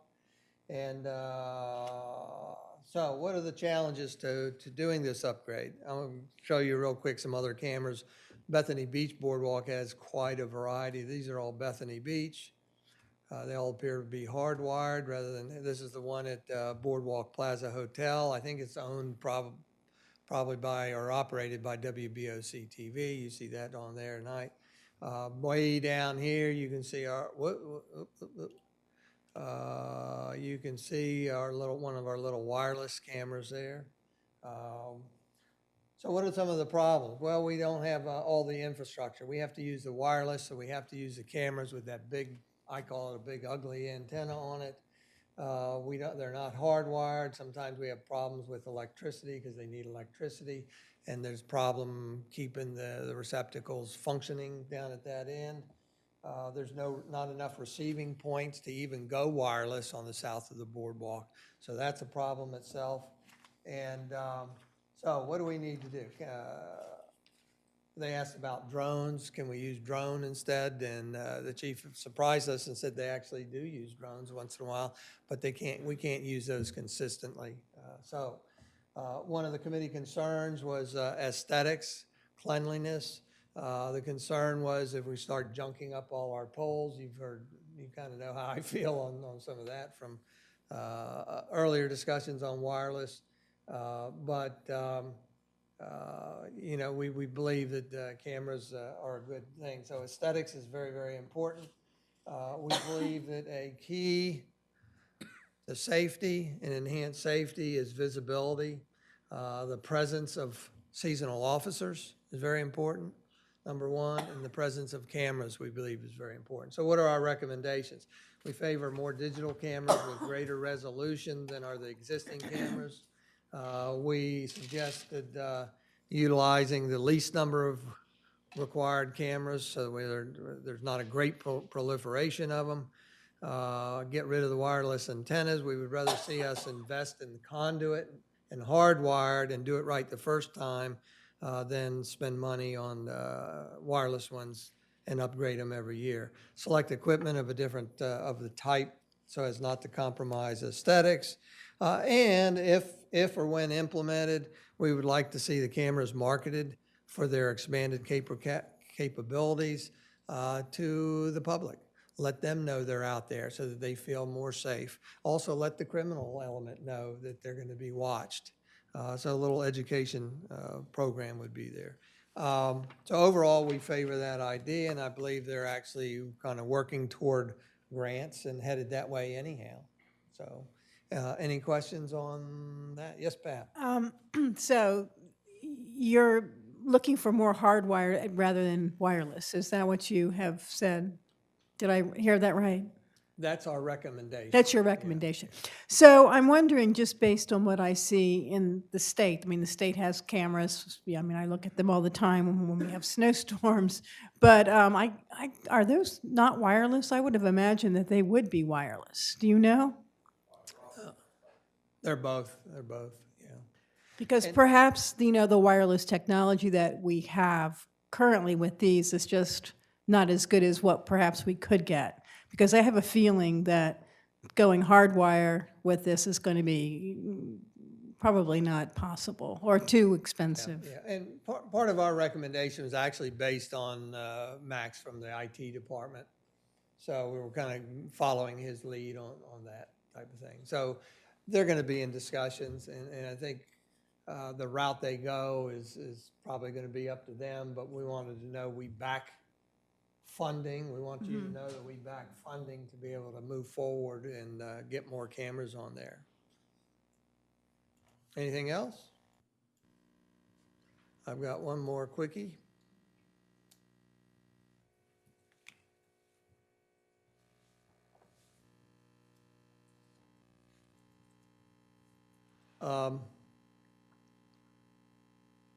One of our members is Guy Abernathy, and over the years, I think he has made many, many videos, and a lot of them have to do with Rehoboth Beach. And getting a hold of one of his videos was an inspiration to me and the committee to take a look at, gosh, what can we do to market the city, promote the beach and boardwalk and everything. So I'd like you to look at a couple of videos real quick.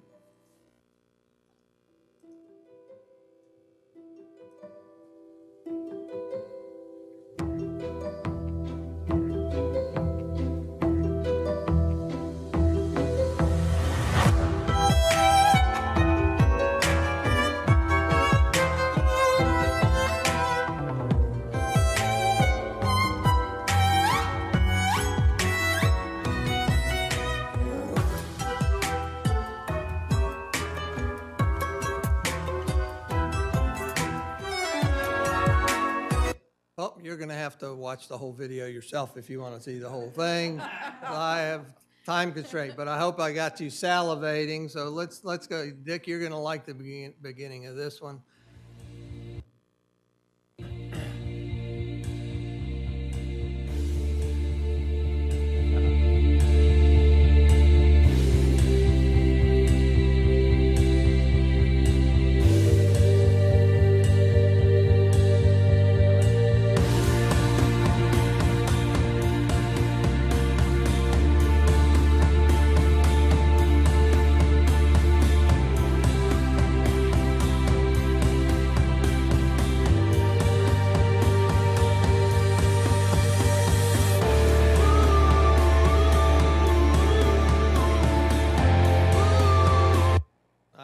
That's going, but we'll go to the next one. Here we go.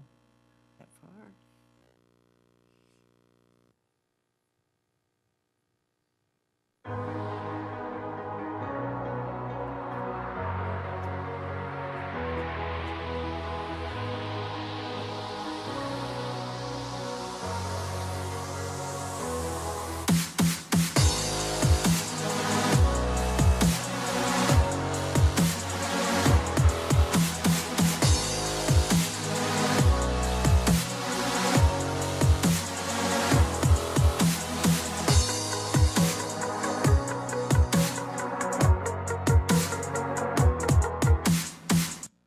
started at 3 o'clock, I would have showed you the whole thing, but. In my And our tourism bandstand special events, convention hall committee has unanimously endorsed and brought forward at public meetings that we would love a marketing, budget, and tourism director. And it's, again, that to me is just someone who's done a video and they can put that in whatever media platform they desire. But that's, to me, just exactly complements what this committee has been hoping for. Right. Very good.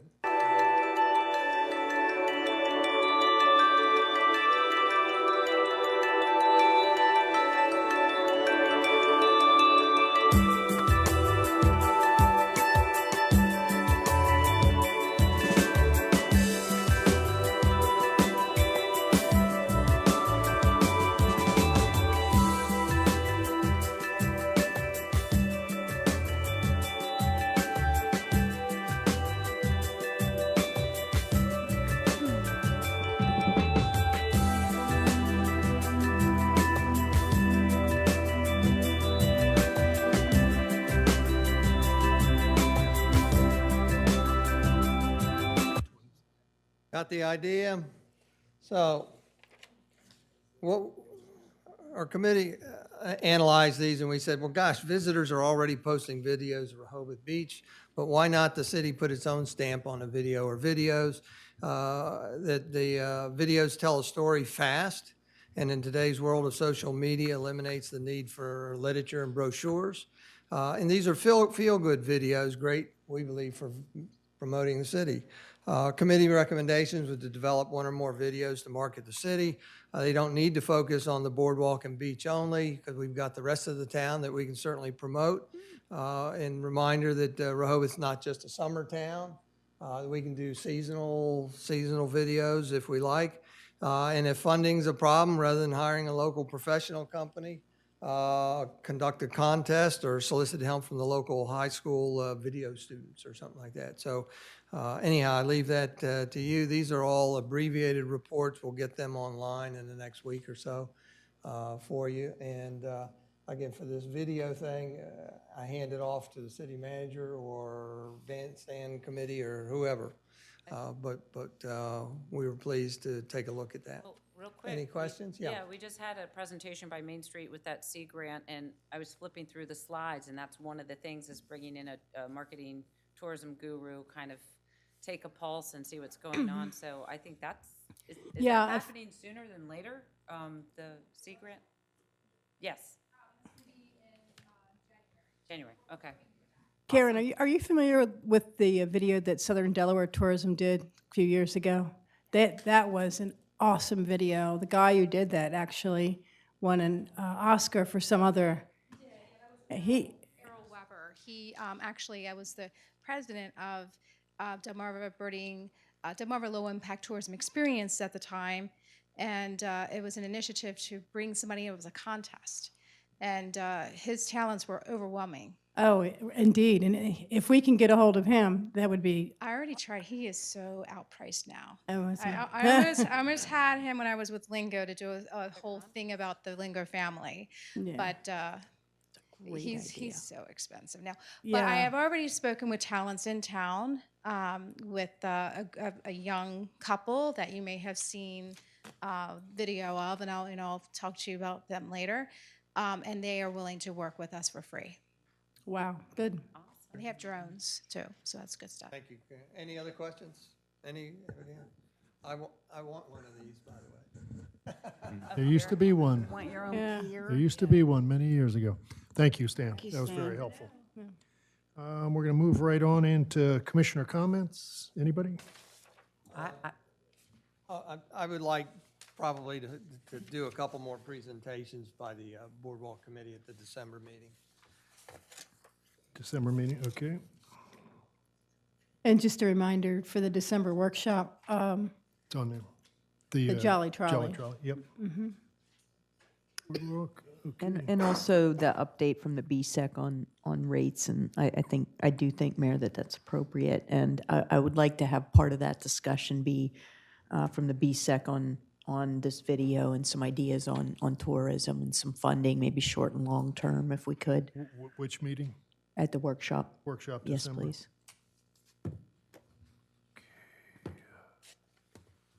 And that is rates, okay. All right, we're going to move right into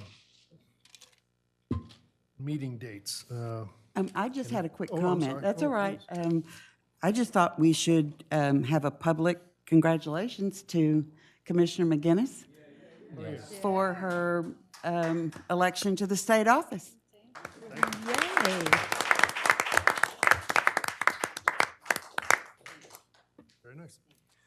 Okay, I need your help here on future meeting dates. As what was mentioned before, on Monday, November 26th, we're going to have a special meeting with Sussex County to talk about the sewer distribution system. That'll be at 10 a.m. here. We have the workshop, the December workshop at 9 o'clock on the 10th. We have the 21st for the regular meeting at 3 p.m. now. I won't be here. I already had Okay. something scheduled, sorry. All right. Also, they had set up the hearing for Park and Shade for 12/19, but it can't be 12/19. And I need us to come to a consensus of either the 18th or the 20th at 10 a.m. And this is on the Park and Shade Tree appeal hearing. I'm fine either one of those days, but 18th will not work for me, Mayor. 20th is good. 20th is good with me, actually, now. I'm not available either day, actually. I'm sent an email earlier. I'm away from the 10th to 20th, so. all right. Sorry. Commissioner Mills? I'm recused. That's right. Why don't we shoot for the 20th then? 20th at 10 a.m., Ann, if that works for you? Okay, and more details to follow on that. And then budget meetings, January, February, and March. Last year, if you remember, we had budget meetings the same days as the workshop and regular meetings in January, February, and March. I'm hoping that this year, rather than 6 meetings, we have maybe 1 to 3 meetings. But that'll be dependent on how the budget comes together at that point in time. And So- excuse me, Mayor, did you say the same day as the workshops or the commissioner meeting? Usually, oh, both. You know, Okay. so I would like to schedule 2 for January, 2 for February, 2 for March, and hopefully we Same won't days. need that Thank many. you. But they would be on the same days as the workshop and the meetings at 1 o'clock. But the meetings are. Remember, we have that 3 o'clock. No, I know, and so that's why I need your help here. Either January, February, and March, we make the regular meetings at 4 o'clock and have the budget at 1 o'clock, or we make the budget at 12 o'clock for the regular meetings and still have the meeting at 3 o'clock. This is where I need your help. I like that option, 12 Yeah. o'clock. and Which then one? not- Noon sounds good. Noon. Noon? Okay, so for the regular meetings, it'll be noon, January, February, and March, and at the workshops, it'll be 1 p.m. Okay, all right, regular, all right, we'll work that out. Got chicken scratch, good look at. Then, one last meeting I would like to schedule is on the 7th, which is Friday, at 9 a.m. And what I would like to do at that meeting is have a combination meeting of, number one, a discussion, December 7th or January 7th? December 7th. December 7th, Yeah. thank you. I'm sorry. I'm sorry. December 7th, have a discussion of a replacement for Commissioner McGinnis at that point in time. And again, I sent out to all of you asking for your recommendations. Would love to have them sooner rather than later, and we can have discussions individually. And then also that day, have a parking workshop. And by this workshop, what I'm saying is we've had The Parking Committee gave us a number of different recommendations and suggestions. We had a couple of meetings about this with the public, with the commissioners, providing information. We've had emails and various different input. So I've taken and compiled that, and what I would like to do is send that out to you prior to this December 7th meeting, hopefully a week or so, and we'll put it on the website as well. And so that's the basis of the outline that we can discuss, and then at that meeting, go over those suggestions as they are compiled, make changes if necessary.